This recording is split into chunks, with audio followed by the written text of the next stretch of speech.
Hello friends, ಇವತ್ತಿನ ವಿಡಿಯೋದಲ್ಲಿ ಚಕ್ರಮುನಿ ಸೊಪ್ಪಿನ ಬಗ್ಗೆ ತಿಳ್ಕೊಳ್ಳೋಣ. ಇದನ್ನು ಇಂಗ್ಲೀಷ್ನಲ್ಲಿ ಮಲ್ಟಿವಿಟಮಿನ್ ಪ್ಲಾಂಟ್ ಅಂತ ಹೇಳ್ತಾರೆ. ಹೆಸರಿಗೆ ತಕ್ಕ ಹಾಗೆ ತುಂಬ ರೀತಿ ವಿಟಮಿನ್ಗಳನ್ನು ಹೊಂದಿರುವಂಥ ಪ್ಲಾಂಟ್ ಇದು.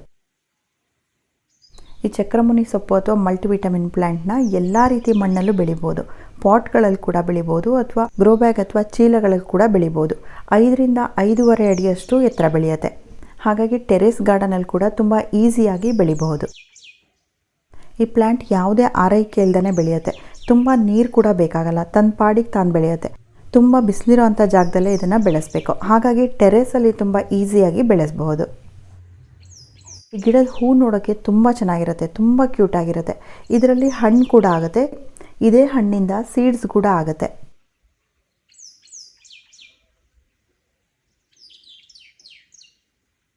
ಈ ಪ್ಲಾಂಟಿನ ಸೀಡ್ಸ್ ನೋಡೋಕ್ಕೆ ಈ ರೀತಿ ಇರುತ್ತೆ.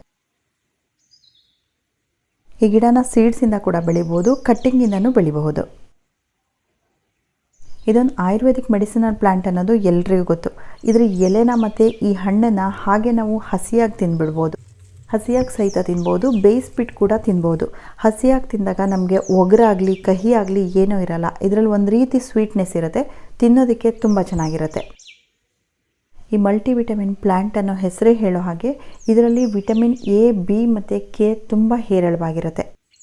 ಈ ಸೊಪ್ಪನ್ನು ಬಳಸೋದ್ರಿಂದ ನಮ್ಮ ಆರೋಗ್ಯಕ್ಕೆ ಬೇಕಾಗಿರೋವಂಥ ಎಲ್ಲ ರೀತಿಯ ಅಂಶಗಳು ಇದರಲ್ಲಿದೆ.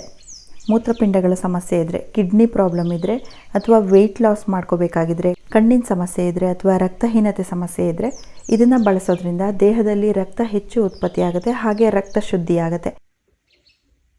ರೋಗ ನಿರೋಧಕ ಶಕ್ತಿ ಕೂಡ ಜಾಸ್ತಿ ಆಗುತ್ತೆ. ಬಾಯಿ ಹುಣ್ಣಿನ ಸಮಸ್ಯೆ ಇದ್ದರೆ ಈ ಸೊಪ್ಪನ್ನ ಬಾಯಲ್ಲಿ ಇಟ್ಕೊಂಡು ಜಗಿಯೋದ್ರಿಂದ ಬಾಯಿ ಹುಣ್ಣು ಕೂಡ ವಾಸಿಯಾಗುತ್ತೆ. ಹೀಗೆ ಇದರಲ್ಲಿ ಎಲ್ಲ ರೀತಿ ವಿಟಮಿನ್ಗಳು ತುಂಬ ಹೆಚ್ಚಾಗಿರೋದ್ರಿಂದ ಇದನ್ನು ಅಡುಗೆಯಲ್ಲಿ ನಾವು ಉಪಯೋಗಿಸ್ಕೊಂಡು ಬಳಸಬಹುದು. ಈ ಸೊಪ್ಪಿಂದ ಪಲ್ಯ ಮಾಡ್ಬೋದು, ಚಟ್ನಿ ಮಾಡ್ಬೋದು, ತಂಬುಳಿ ಮಾಡ್ಬೋದು, ಹಾಗೆ ಬೇಳೆ ಜೊತೆ ಹಾಕಿಬಿಟ್ಟು ದಾಲ್ ರೀತಿ ಕೂಡ ಮಾಡ್ಕೋಬಹುದು. ಆಗಾಗ ಬರೋ ಹಲ್ಲು ನೋವಿನ ಸಮಸ್ಯೆಗೆ ಪ್ರತಿದಿನ ನಾವು ಈ ಎಲೆಗಳನ್ನ ಜಗಿತಾ ಇದ್ದರೆ ಹಲ್ಲು ನೋವು ವಾಸಿಯಾಗುತ್ತೆ. ಹೆಚ್ಚಾಗಿ ಯಾವುದೇ ಆಯುರ್ವೇದಿಕ್ ಗಿಡಗಳಿರಲಿ ಅದನ್ನು ನಾವು ಈ ರೀತಿ ಡೈರೆಕ್ಟಾಗಿ ಉಪಯೋಗಿಸೋಕ್ಕಾಗಲ್ಲ. ಅದರಿಂದ ರಸ ತೆಗಿಬೇಕು ಅಥವಾ ಅದನ್ನು ಜಜ್ಜಿ ಇನ್ನೊಂದು ಯಾವುದಾದ್ರೂ ಮಿಶ್ರಣ ಮಾಡಿ ತಗೋಬೇಕಾಗತ್ತೆ. ಆದರೆ ಇದು ಯಾವುದೂ ಇಲ್ದೇ ತುಂಬ ಸುಲಭವಾಗಿ ಬರೀ ಎಲೆನ ಜಗಿಯೋದ್ರಿಂದ ನಾವು ಹೆಚ್ಚಿನ ಕಾಯಿಲೆಗಳಿಂದ ಮುಕ್ತಿ ಪಡ್ಕೋಬೋದು.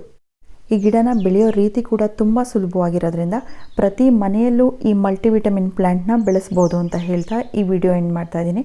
Thank you for watching.